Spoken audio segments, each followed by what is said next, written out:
தமிழ்நாட்டு நலனுக்காக செயல்பட வேண்டிய ஆளுநர் மக்களுக்கு எதிராக செயல்படுகிறார் என்று முதலமைச்சர் மு.க.ஸ்டாலின் குற்றம் சாட்டியுள்ளார்.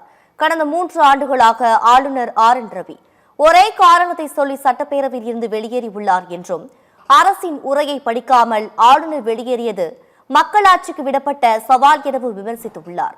ஆளுநர் வகிக்கும் பதவியை அவரை அவமானப்படுத்துகிறார் என முதலமைச்சர் மு.க.ஸ்டாலின் கடுமையாக சாடியுள்ளார். நலனுக்காக செயல்பட வேண்டிய ஆளுநர் அவர்கள் தமிழ்நாட்டுக்கு எதிராக, மக்களுக்கு பாடுபடக்கூடிய நமக்கு எதிராக தொடர்ந்து செயல்படுவது தான் நமக்கு உள்ளபடிய வேதனையாக இருக்கு. மாண்புமிகு ஆளுநர் அவர்கள் தான் படிக்க வேண்டிய உரையை படிக்காமல் போகிறது வேடிக்கையாக இருக்கு. இன்னும் சொல்லணும்னா, அவர் வகிக்கிற பதவியை அவரே அவமானப்படுத்துகிறார். இந்திய அரசியலமைப்பு சட்டத்தையே ஒரு பொறுப்புள்ள பதவியில் இருந்துட்டு கேவலப்படுத்துகிற செயலாக இருக்குது.